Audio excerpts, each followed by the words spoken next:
Hey guys, and welcome to this week's episode of Ask Adam. I'm Adam Rickshaw here from Greenwich Fitness Performance.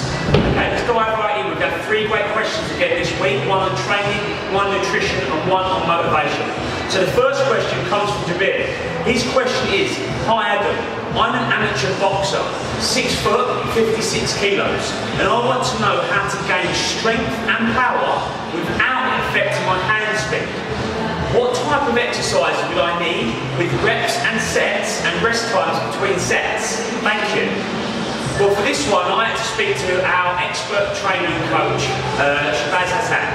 This guy is an absolute legend when it comes to this kind of question, sport-specific questions like this. So it's not my expertise. So I spoke to Shahbaz, I ran the question past him and asked him to give me a simple answer from Jabir, and this is what he gave back to me.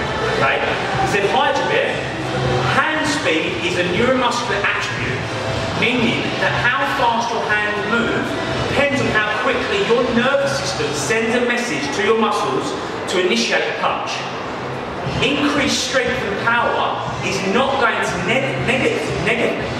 negatively affect this, especially if you keep in the same weight category, which should be controlled through nutrition.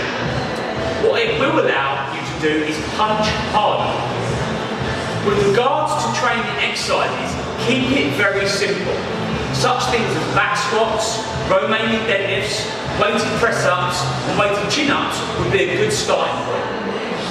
If you're training for strength and you want to keep your weight relatively high, 85% plus of your 1 rep max, with plenty of rest, at least 3 minutes up to 5, with a low rep range of 2 to 4, and sets can be from 3 to 6. So he's giving you quite specific answers there, Shabir.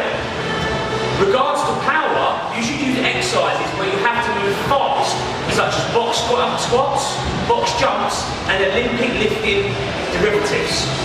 The focus here is on accelerating the bar or your body weight as fast as possible with a moderate weight, anything from 40 to 60% of your 1 rep max, with the same sets and rep scheme as strength exercises.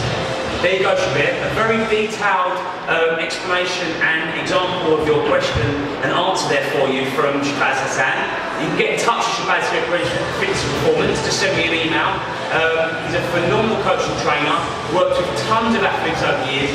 I call him the mad scientist for that very reason, because he's going to know specific answers to questions like that. So I hope that helps you. Right, moving on to question number 2 this week comes from our personal trainer client Niraj, and he was asking a question specifically about macronutrients and calculating macronutrients. And says sometimes he makes mistakes not knowing whether the calculation for his macros should be worked out on either cooked or uncooked foods. Now, it can be different depending on the food source. Now, let's say, for example, you needed to get 30 grams of protein in a meal, and you needed to bring that in from chicken or from turkey or from egg whites, for example. Now, some packets of foods will say to you the amount in cooked, some will say uncooked, and some will say both. But oftentimes they won't specify, it will just say 100 grams of chicken is X amount of protein, or 100 grams of steak, or 100 grams of egg whites, for example. So what I typically do, I usually work out my weight of food to calculate my macronutrients on cooked weight, on the weight of the food after I've prepared it. Okay? So whether it's chicken, steak, egg whites or anything else, if I need to prepare that food and cook it in some way, I'm going to weigh it after I've done so to work out how much I need from that food to equate to the macronutrients I need, whether it's protein, carbs or fats. So I hope that helps you, Niraj. Also, one thing I will point out, a common mistake that people make, particularly when they're just getting started with their nutrition and working out their macronutrients, is they will make the mistake of thinking that 30 grams of protein is going to come from 30 grams of chicken, or 30 grams of steak, or 30 grams of egg whites, or whatever.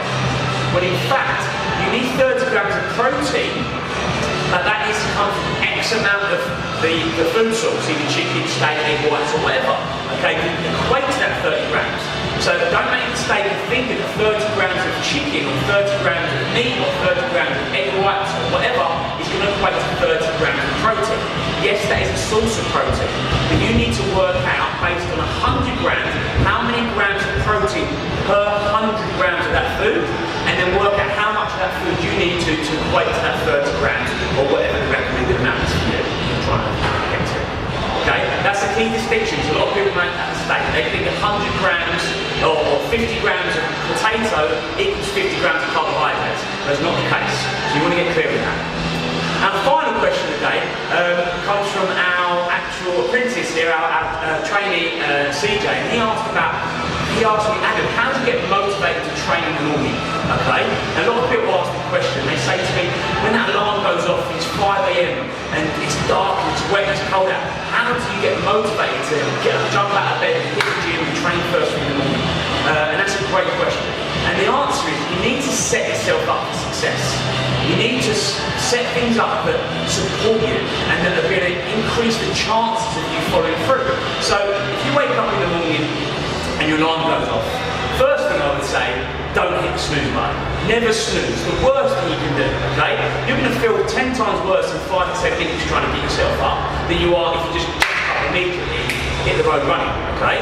Plus, oftentimes when you snooze, your body goes back into a deeper sleep. It thinks you're going back into a strong sleep. So therefore, when you wake up in another 5 to 10 minutes time, with half the snooze button's been hit, you'll feel 10 times worse and a lot groggier than you did if you just got up in your alarm for the first time. So, I'd say never snooze, never hit the snooze button. I never hit the snooze button. That would be my first recommendation. Secondly, is prepare everything the night before.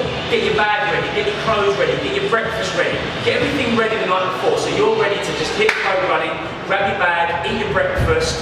Okay, you've got everything ready for you. Make it easy. Again, set yourself up for success. Okay? And the third recommendation I'd say is commit to a goal. Identify exactly what it is that you're trying to achieve. Why are you getting up? Why are you going to the gym? Don't just go to the gym because you think you should, or you know that you should, or you know it's beneficial, okay? Or you feel bad for eating too much or indulging too much over the weekend, whatever it is. Identify what your goal is and then commit to it and associate to it. So when your alarm goes off in the morning, that's the first thing you think about, is why are you getting up? What are you training for? What is the end result? What is the goal that you're trying to move towards? Okay? Then finally, once you do get up, once you do hit the gym, acknowledge yourself, recognise yourself, celebrate your successes. It's the small daily successes that add up, that make the big successes, guys. Nobody got in shape overnight. It's a lot of little things that add up over time. It's the daily habits.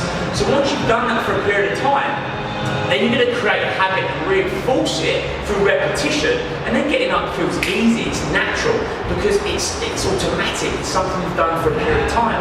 Doing it once is difficult. Doing it 2 or 3 times is tough, but you do it consistently and regularly, it becomes a habit, it becomes a routine, and it becomes addictive, okay? But acknowledge yourself, recognise the small daily successes, and celebrate those successes. Give yourself a pat on the back, okay? You deserve it, okay? Every step forward is a step in the right direction. Progress, not perfection, okay? That would be my recommendation. Right guys, that's it for me today. Let's ask Adam. Send your questions to adam@bridgefp.com. Subject line, ask Adam. And we'll do our best to answer your questions, to help you, support you, help you get more results in and out of the gym, whether it's training related, nutrition related, motivation and mindset. Send them in and we'll do our best to help you. Okay, that's it from me. I'll see you in the gym. Have a great day.